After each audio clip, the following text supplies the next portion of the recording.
আসসালামু আলাইকুম। Quantum academic and admission প্ল্যাটফর্মের পক্ষ থেকে আমি মোহাম্মদ ইমরান স্যার তোমাদের সকলের সামনে উপস্থিত হয়েছি সুপার স্পেশাল এইচএসসি ভূগোল প্রথম পত্রের প্রথম অধ্যায়ের চমৎকার ৩ নাম্বার বেসিক এবং সৃজনশীল প্র্যাকটিস ক্লাস নিয়ে।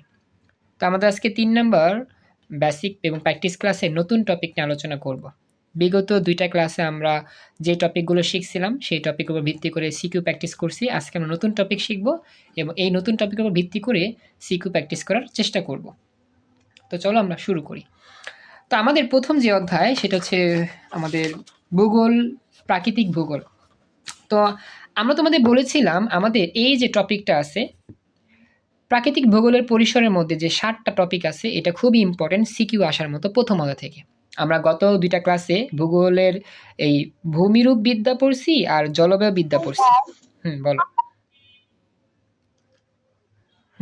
সুরাইয়া বলো, শুনতেছি।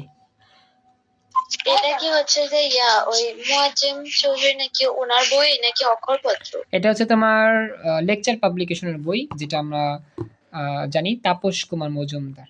এটাও সাজানো গোছানো বই, এটা পড়লেও হবে, সমস্যা নেই। একটা পড়লেই হয়, ফলো করলেই হয়। মেন বই একটা পড়লেই হয়, মেন কনসেপ্টটা।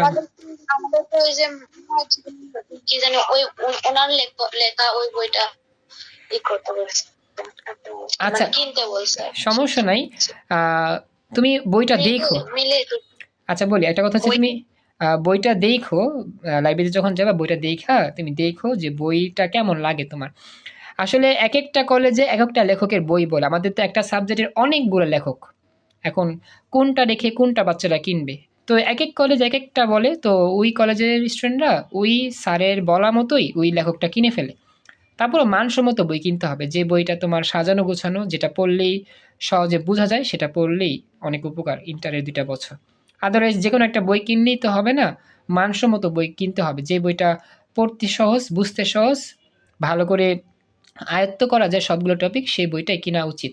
তো অক্ষরপত্র বইটাও ভালো, লেকচার বইটাও ভালো, আর বাকি বইগুলো আমার দেখা হয় নাই, তো আমি এখন বলতে পারতেছি না।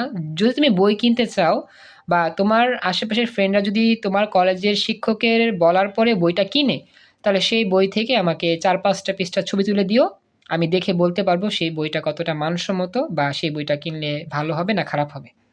কথা কি বুঝতে পারছো? হ্যাঁ, বুঝতে পারছি। তো আমি অক্ষরপত্র বলিনি, ওটা ওরা কারণ এক মিনিট বের করে বইটা। আচ্ছা বের করো।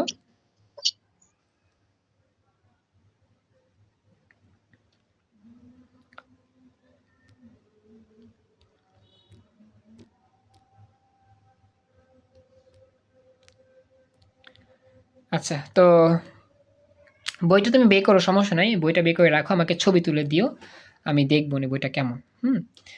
তারপরে শুরু করি। হ্যাঁ, আমাদের আলোচনা শুরু করতে হবে, তো আমাদের আসলে টাইম কম, আমাকে আবার অন্য ক্লাস নিতে হবে, তো এই জন্য।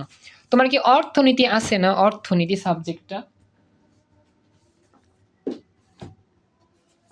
হ্যাঁ, সুরায়া তুমি কি বর্তমানে আসো ক্লাসে? তোমার কি অর্থনীতি সাবজেক্টটা আছে?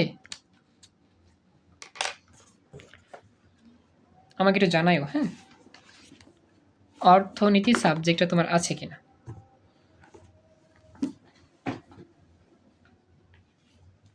আমি শুরু করব। হ্যাঁ, আমি আসলে এটা ঠিক করতেছি, আমি এটা ওকে করে শুরু করতেছি। আমার অর্থনীতি আছে। আচ্ছা, তুমি অর্থনীতি ক্লাসটা কইরো, আজকে 8:30 বাজে ক্লাসটা শুরু হবে, ঠিক আছে? চেষ্টা করো। আচ্ছা, তো আমি পরে দেখবো নে, আপাতত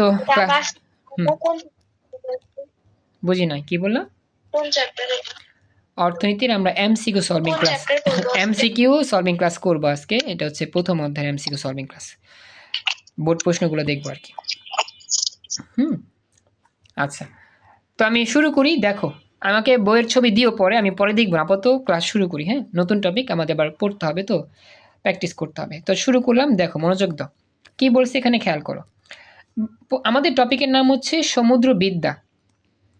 দেখা যাচ্ছে কি, আমি পড়ায় দিই, বুঝায় দিই, তুমি বুঝতে পারবা, সমস্যা নেই। দেখতে পাচ্ছ কিনা একটু আমাকে জানাও। সুরাই দেখা যাচ্ছে?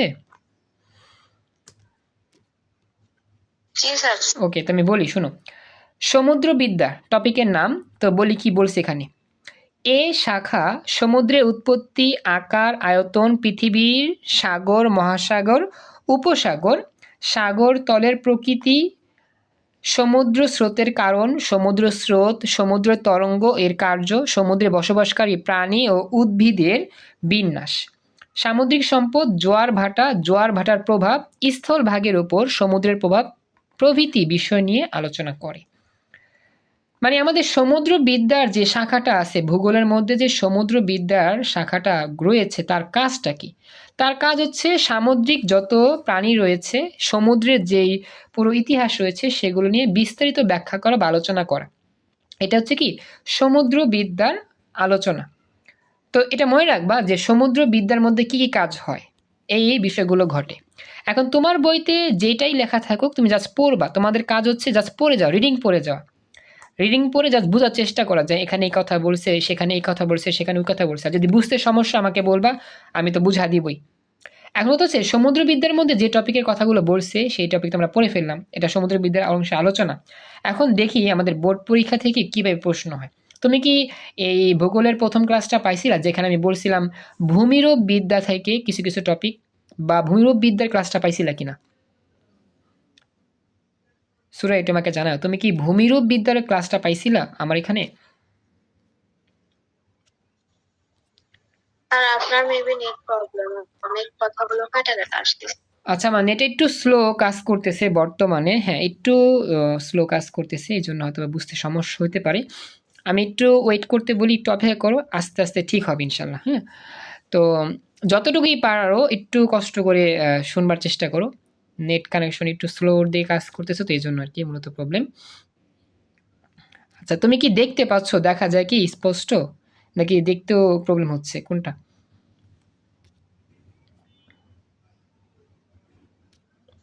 দেখতেও প্রবলেম হচ্ছে।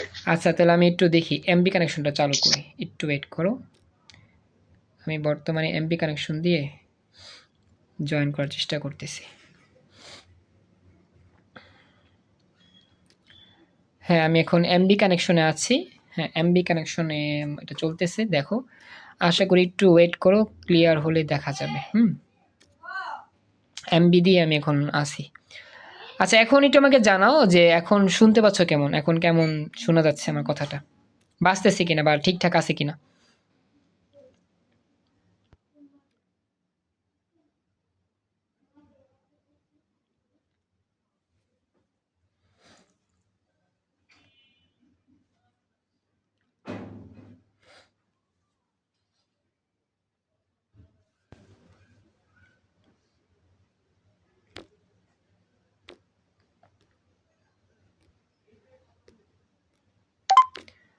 হ্যাঁ, সুরায়া বর্তমানে আমি এমবি কানেকশন দিয়ে জয়েন করছি, একটু আমাকে জানাও সুরায়া বর্তমানে কেমন দেখতে পাচ্ছ, শুনতে পাচ্ছ? সুরাইয়া, এখন কি ঠিকঠাক আছে? হ্যাঁ, এখন ঠিক থাকবে আশা করি। সুরাই, একটু আমাকে জানাও তুমি কি এখন ঠিকভাবে শুনতে পাচ্ছ, দেখতে পাচ্ছ?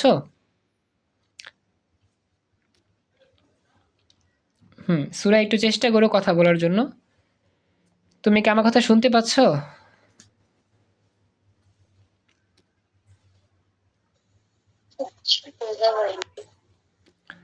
আচ্ছা, এখনো নেট মানে এখনো ভালো করে শুনতে পাচ্ছ না, দেখতে পাচ্ছ না?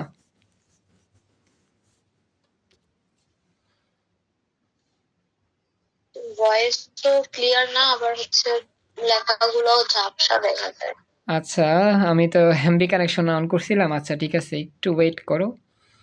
এমবি কানেকশনটা আমি হঠাৎ করে মানে ওয়াইফাইটা একটু স্লো হয়ে যাওয়াতে আমি একটু এমবি কানেকশন অন করছি। আচ্ছা, তাহলে আমি আবার ওয়াইফাই কানেকশন অন করি, একটু ওয়েট করো। আসলে এতক্ষণ তো সব ঠিকঠাকই ছিল, হঠাৎ করে একটু নেট সমস্যার কারণে একটু প্রবলেম ফেস হচ্ছে আর কি।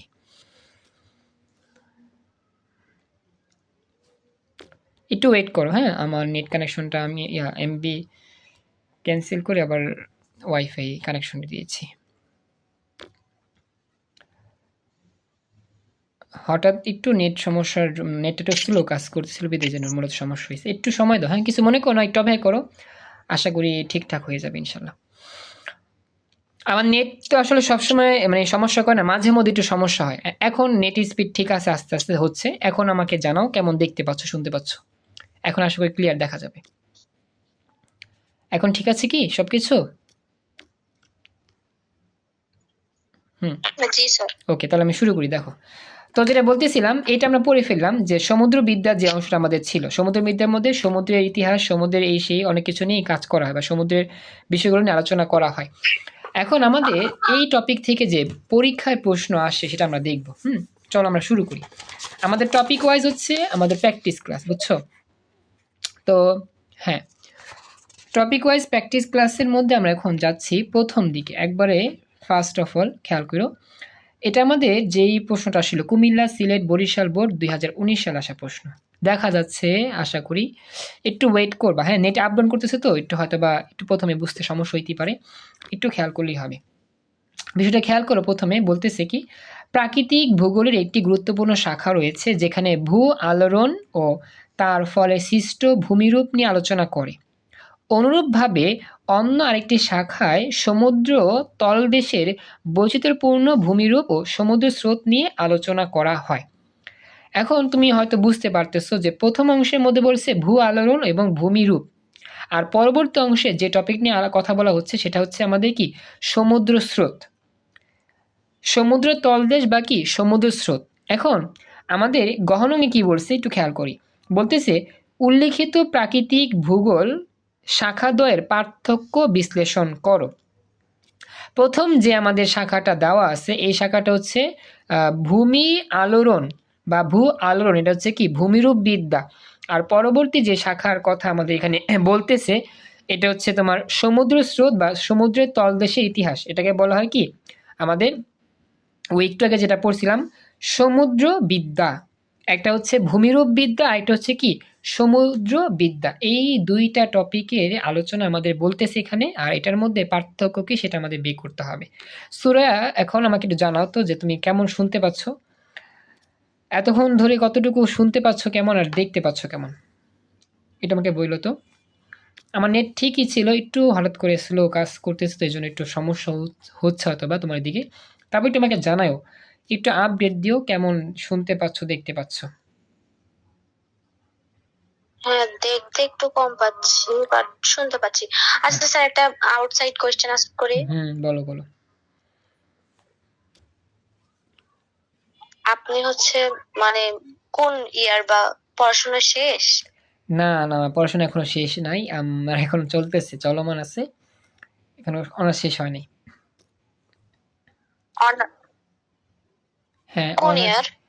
অনার্সে আমি এখন মানে আমার অনেক গ্যাপ আছে, বুঝছো? আমি কোন ইয়ার?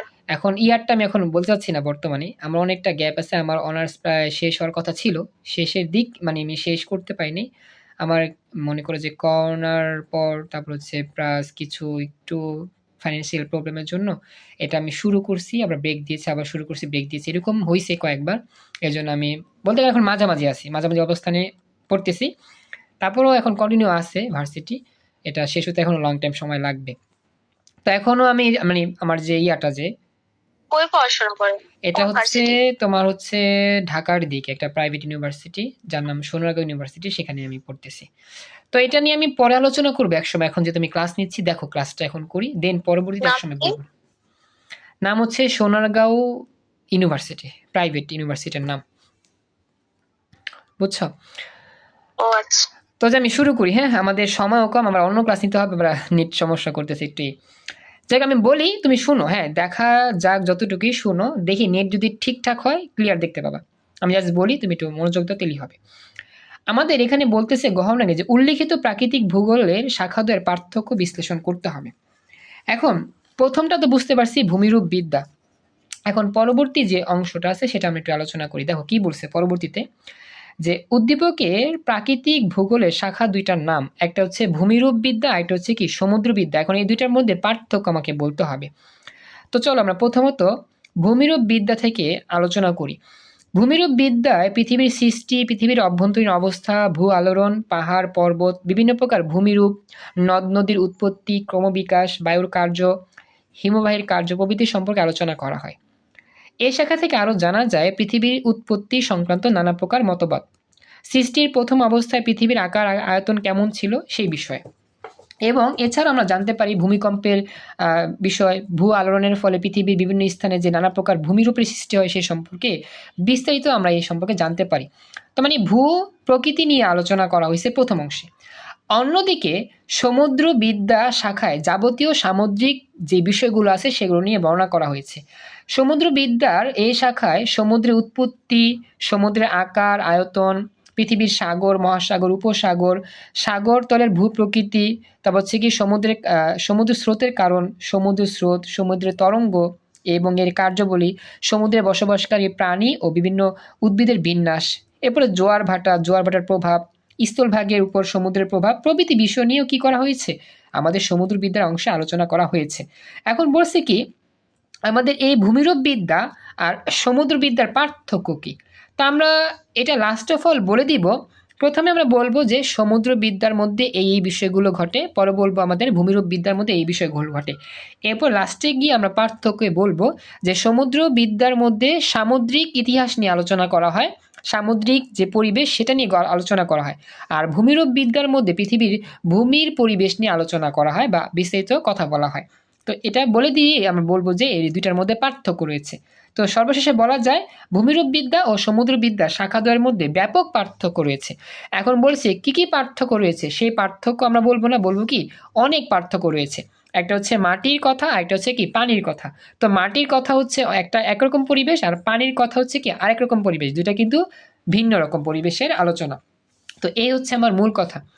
এইভাবে তুমি যদি লিখে দাও ভূমিরূপ বিদ্যার থেকে কিছু কথা আর সমুদ্রবিদ্যা থেকে কিছু কথা, লাস্টে যদি বলে দাও যে এই দুইটার মধ্যে বেশ পার্থক্য রয়েছে, তাহলে আমাদের কি পরিপূর্ণভাবে গহনংটা কমপ্লিট। তো এটা আমাকে জানাও যতটুকু আলোচনা করলাম এই সমুদ্রবিদ্যা ভূমিবিদ্যার বিষয়টা নিয়ে বুঝতে পারছো কি, এটা আমাকে বইলো। সুরায়া কতটুকু শুনতে পাইছো আর দেখতে পাইছো আর বুঝতে পারছো এটা আমাকে জানাও। যদিও আমাদের সময়টা পার হয়ে গেছে অনেকটাই, আমরা বেশিক্ষণ নিয়ে দেখতে পাই নাই, একটু নেট প্রবলেমের জন্য হয়তো একটু কষ্ট হয়েছে, একটু আমাকে জানাও মোটামুটি বুঝতে পারছো কিনা। ক্লাস তো রেকর্ড চলতেছে, রেকর্ড দেখে নিলে পরে পেয়ে যাবা। বুঝতে পেরেছো এতটুকু? একটু আমাকে জানাও। আচ্ছা এখন কথা হচ্ছে যে হ্যাঁ এখন কথা হচ্ছে এই ভূমিরূপ বিদ্যা আর হচ্ছে সমুদ্র বিদ্যার টপিকটা আমাদের শেষ। এই অধ্যায় থেকে সৃজনশীল বেশি আসেই নাই, সত্যি কথা বোর্ড পরীক্ষা সৃজনশীল খুবই কম আসে। এখন আমি বলে দিই আমাদের বাড়ি কাজ থাকবে কিছু। আমি এই ক্লাসটার অংশটা আমি এখানেই আমি ক্লোজ করতে চাচ্ছি। আমাদের পরবর্তী টপিকটা হচ্ছে কি মৃত্তিকা বিদ্যা, এরপর হচ্ছে তোমার জীব ভূগোল, এটাও পড়তে হবে, পানিবিদ্যা এবং কি আবহাওয়া বিদ্যা, এই 7টা টপিক ভালো করে পড়তে হবে, কারণ পরীক্ষাতে 7টা টপিক থেকে সৃজনশীল প্রশ্ন হয়। তো আমি তো এই 3টা লেকচারে 3টা টপিক পড়াই ফেলছি। এখন বাকি যে টপিকগুলো আছে সেগুলো আমরা নেক্সট ক্লাসে আস্তে আলোচনা করব, দেন আমি সাজেশন দিয়ে এত শেষ করে দিব ইনশাল্লাহ। এখন আমাদের পরবর্তী ক্লাস যেহেতু অর্থনীতি, সেই জন্য আমাকে ক্লাস নিতে হবে, এই জন্য আপাতত আমরা 3 নম্বর লেকচারটা আমরা এখানে কমপ্লিট করতেছি। তো সুরায়া তুমি যদি ফ্রি থাকো তাহলে অর্থনীতি ক্লাসটা জয়েন করো, ঠিক আছে? আমার কথা কি বুঝতে পারছো? একটু পরে অর্থনীতি ক্লাস শুরু হবে। না স্যার, আমার হচ্ছে বাসার স্যার আসবে, আমি হচ্ছে থাকতে পারবো না। ও আচ্ছা ঠিক আছে, কয়টা বাজে স্যার আসবে তোমার? ঠিক আছে, কয়টার দিকে আসবে? আচ্ছা তো আজকের মতো এখানে ক্লাস শেষ করলাম। আসসালামু আলাইকুম, আল্লাহ হাফিজ।